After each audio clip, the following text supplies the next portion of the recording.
This past week, we know that seemed like it just kind of came up out of nowhere, all of the forecasts about the storm. And it was interesting, right about Tuesday, midday to evening, I think, and this might just be me, but I think everybody in this church at some point became a novice meteorologist, right?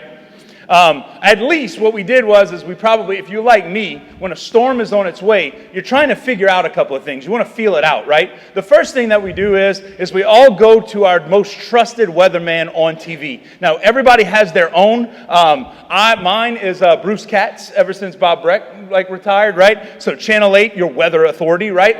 We're going to check it out. We're going to see what's going on. And Bruce has not steered me the wrong way yet, right? I'm in his camp. You might be a Channel 4 person. You might be a Martin False with the stick person. You might be one of these. You got a lot of different people that become novice weathermen during this time. But we all got to follow our person, right? That's the first thing. So everybody, we're going to watch the news, and then we're just going to regurgitate all of the stuff. There's the doomsday people that are on Facebook that every storm ever is going to be a Category 5, and it's coming right to your house, right? So that's the first thing. We got to find our person, find our expert, and just follow them. The second thing that we typically do is we start to ask the question in comparison to history. Right? Every storm, we got to compare it to history. Now, every one of us most likely compares a storm now to Hurricane Ida. But before it was Ida, it was Andrew. And before it was Andrew, it was the big one known as Betsy. Right? We all had, Hurricane Betsy was the one for our grandparents that everybody freaked out about. And then it became Andrew. And now it's Hurricane Ida. So the question becomes, is this going to be another Ida or not? Right? And if it's not an Ida, then what is it? Is this all my in-laws got to come to the house and we're going to be sleeping in the living room with a window unit? Or is it going to be like a hurricane party? We all going to be coming over, play cards, enjoy ourselves, have a lot of refreshments, right? And then we're all home by 10 o'clock and it's good to go, right? Well, we go through that. Then afterwards, as the storm comes on, then the biggest question is Waffle House open? Right? Because if Waffle House is open, it wasn't that bad. But if Waffle House is closed, it is everything's flat and there's nothing ever, right? And if I'm not mistaken, as of Thursday morning, Waffle House in the back was open. So we weren't too bad off, but we were bad off enough, right? The reason why I say that is I was going through all of those things come Tuesday into Wednesday, just trying to figure out what I was going to do. I stopped on Wednesday at a grocery store, walked in, and I was going to go get me some, I got to go get hurricane snacks because that's what you do.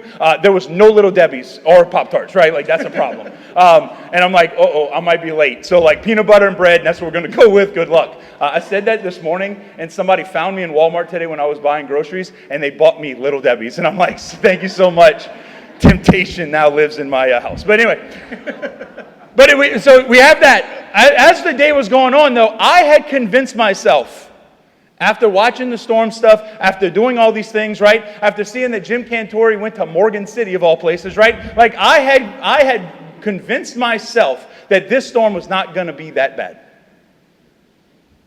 Because the storm, everybody was saying, it's going to develop and it's going to become stronger, it's going to get intensified, but as it does that, it's also going to speed up and it's going to just blow past. And I was hey, 45 minutes is going to be bad, and then after that, it's not, and it's all good. And then Hurricane Francine decided to stop. Funniest thing I saw the whole weekend was somebody said the reason why Hurricane Francine just stopped in Thibodaux was because she couldn't navigate the roundabout on Canal. If you need practice for navigating a roundabout, just go drive through Nichols campus and just mess that one up. It'll be fine. But so as this was going on, though, I in preparation for the storm, decided that I was going to stay here. Offered to a couple of priests if they needed the place to stay. This is the strongest building probably in the world when it comes to this kind of stuff. It's concrete. We're not going anywhere, right? So I decided to stay upstairs. It was me and the dog, and I was just kicked back because I had convinced myself 45 minutes and that was going to be it. And that was how bad it was going to be, and then that was going to be it, and we were going to move on, and everything was going to be good. And you know what? We were planning on having an awakening this weekend. I was we're going to have a retreat on Friday. It's going to be great. No problems whatsoever. And then 45 minutes turned into about 3 hours. And the wind didn't stop. And the water just kept going and pouring and pouring. And the hurricane snacks, I really wish I'd have got some Little Debbie's. And my dog was fine, and then he wasn't fine, and then he was freaked out, and I was freaked out, and we were both freaked out, and then I'm holding him, but he's tearing up and crying, and I'm tearing up and crying, and we both stink, and we just like, this isn't fun, and the power's out, and it's dark, and I'm by myself, and it's dark, and I light candles, and it's dark, and as the sun goes down, it gets darker, and then I'm by myself in my living room, wondering what the heck just happened. Because the storm was supposed to be only 45 minutes, and it wasn't. I say that because I know for me, what was going on in my mind and in my heart as that storm was just progressing and not progressing and just staying and camping out, that the more rain that fell, the more stuff that went on, the more I got angry at myself for being wrong. Because I figured that I was going to stay and we were going to ride it out, and we might not even lose power, and it would be fine, and it would be easy. And I was wrong. Being wrong is not fun. Being wrong is not a comfortable feeling. Being wrong makes us angry. It gets us frustrated. It gives us a really short temper. We start to build up our anxiety because something that I didn't expect is what's happening outside and I can't do anything about it. Being wrong means that you can end up being helpless. Being wrong is not a fun thing. And it's something as serious as a storm, or what could be as serious as a storm, right? It's being wrong is one thing. But just like in anything, like being wrong ever is not a fun experience. I remember as a kid, I was in a class one time, and we were talking about the sower and the seed, the parable, and the teacher asked, who here thinks that that you're the sower? And I raised my hand, and when I raised my hand, nobody else in the class raised their hand. And I remember right? It's just uncomfortable, it's kind of cringy. And then she followed up with, who here thinks that Jesus is the sower? And the rest of the class raised their hand. Now I'm embarrassed, and I'm angry, and I'm frustrated, So it might be something serious, it might be something not so serious, but whenever we are wrong, and in particular when we are publicly wrong, it's something that's just embarrassing. And it kind of punches us in the gut. Today in our gospel, Peter is publicly right, and then he is publicly wrong. And his weakness is known. And that's not a comfortable spot to be in.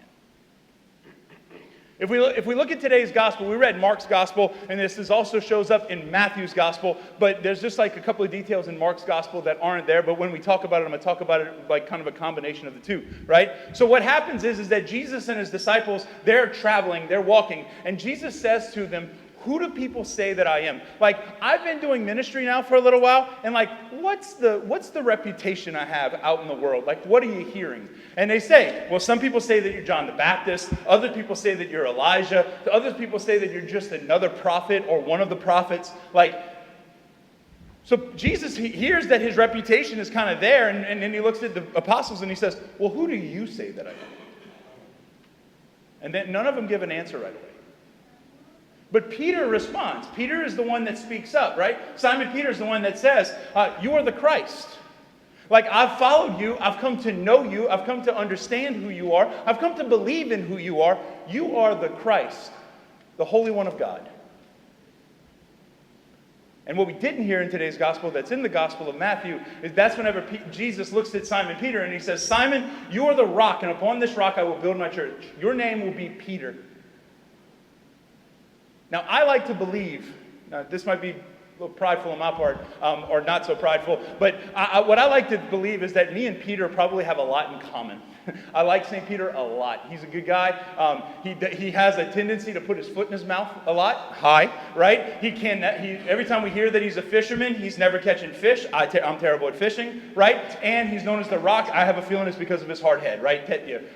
I believe that's me and Peter probably get along. So after Jesus, in the first part of today's gospel, gives this spot with Peter where he says and gives him great job, great answer. You did the right thing.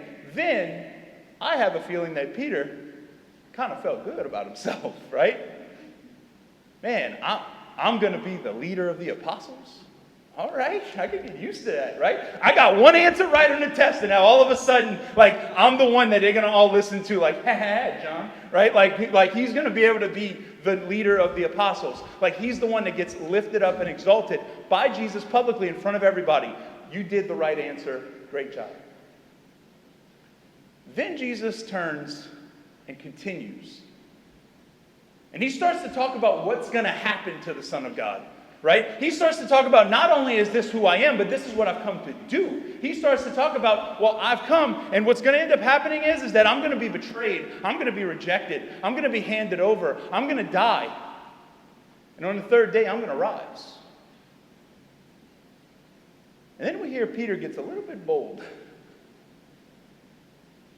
Because we hear that in today's gospel, that after Jesus tells the apostles what's going to happen, that Peter pulls Jesus aside and he privately rebukes him. Now, he just said, you are the Son of God. You are the Holy One of God. You are the one that we were all waiting for and that we've all come to know, right? You are the one that we believe in. And he has the audacity then to pull the Son of God aside and tell him, hey, like, we don't need to be talking about this. That's not really what's going to happen. And he starts to rebuke Jesus. The first part of the gospel, Peter is very, very right. And in the second part of the gospel, Peter all of a sudden starts to look at Jesus and say, no, this is not what I expect. That's not really going to happen. And he's really wrong. Really quickly. What Jesus does is he looks at Peter and he says in front, and we hear about it in the scripture today, it's actually said explicitly, that he then in front of the other disciples rebukes Peter and says, get behind me, Satan, you're thinking as man, not as God.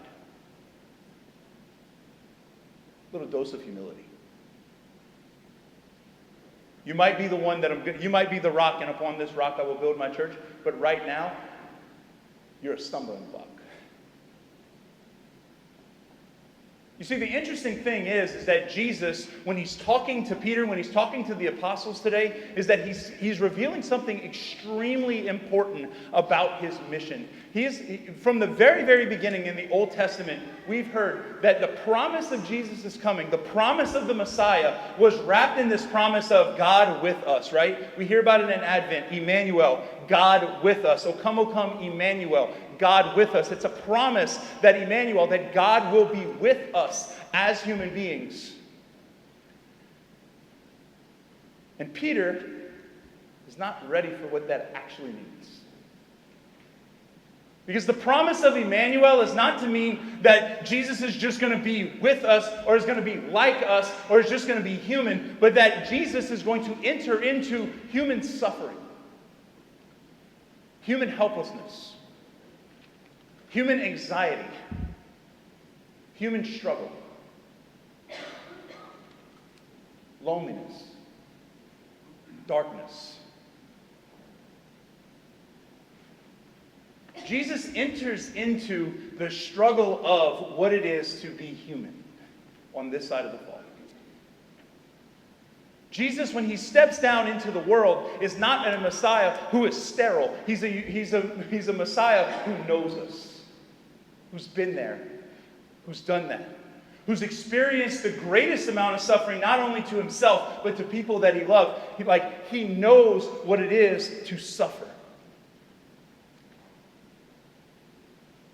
In the New Testament, St. Paul, we actually hear St. Paul in his first letter to the Corinthians in the first chapter, writes a very, very powerful sentence about this. He says, for Jews demand signs and Greeks look for wisdom. Now the Jews are the people who are they're the chosen people, right? The Greeks are considered the Gentiles. So when St. Paul is saying this, he's trying to say all of humanity, right? Some are looking for signs and some are looking for wisdom, right? They're looking for reason, they're looking for answers, right? But when he says this, he's saying, for Jews look for demand signs and Greeks look for wisdom, but we, Christians, we proclaim Christ crucified, a stumbling block to Jews and foolishness to Gentiles. What St. Paul is recognizing is that this proclamation that Jesus Christ would be the Son of God, that he would be God incarnate, that he would step down into the human condition, and that he would go through something as scandalous as death does not make sense to the rest of the world. Because every other world religion that has ever existed has a sterile God. A God that's pretty and pristine and above and wouldn't dare go through the scandal of stepping down into the world and entering into suffering itself. This is why Catholics, like we proudly, when we walk into a Catholic church, we proudly have a crucifix. Because it's a reminder for us that Jesus Christ did not just come and die on the cross as a gateway, but he died on the cross and that he remains with us. He remains giving himself to us. He keeps meeting us. Even if we find ourselves suffering today, even if we find ourselves with no electricity and it's freaking hot at night, or that all the hurricane snacks are gone 15 minutes into the storm, or that at 8 o'clock, for some reason, even though the rain and the wind stop, for some reason there's water that's pouring in underneath my door. Or that the generator doesn't work. Or that somebody's sick in my family and I'm helpless. Or that somebody, like my marriage is on the rocks and I don't know what to do about it. Like the fact is that Jesus Christ comes into all of human suffering with us. And that promise of Emmanuel is not sterile. And it wasn't for one time. That promise is made over and over and reaffirmed over and over again. Right where we find ourselves is where God wants to meet us. If you're like, hey, I'm doing great and things are good, Father, like we had nothing and it wasn't no problem and I'm like, my marriage is perfect and my family is perfect, like congratulations, gold star, but like Jesus wants to meet you where you are right now too. It's one of the reasons why I love that, like as Catholics, that we're not afraid to reflect on the hard stuff. Right? During Lent, what do? We do the way of the cross. During on Fridays and on Tuesdays, we pray the sorrowful mysteries of the Rosary. Why do we do that? Because it's good to remember that Jesus Christ is not afraid of suffering. That he went through suffering so that he can meet us in ours. That he went through the worst of suffering with the falling and the needing help carrying the cross and being condemned falsely and dying on a cross and suffering at the pillar and the agony in the garden. Right? All of those moments are moments where we can like associate our struggle, our pain with the Lord. Right? Because there's times that we fall. There's times that we are falsely condemned. There are times that we need help. And Jesus knows what it is to go through that himself. It's not just meant for us to think about it as something that once happened, but it's a place for us to continue to draw into intimacy with God in suffering, in struggle. The reality is, as we come to Mass tonight, that God does it again. He meets us again. The promise of Emmanuel, God with us, is done again. It's reaffirmed again. Because in a couple of moments, as we're celebrating the Eucharist, Jesus Christ is going to step down from heaven to earth to meet you. That Jesus Christ is going to come down and in the most intimate way possible, whether you are in a great space or in the depths of hell in your life, God is going to say, I'm not afraid of where you are. And I want to meet you.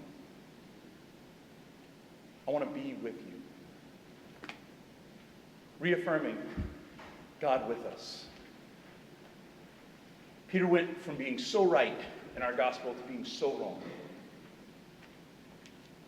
And the Lord reaffirms to us, as he is, not as we think he should be, but as he is, that he's with us in our suffering. There is no suffering that is too big for the Lord.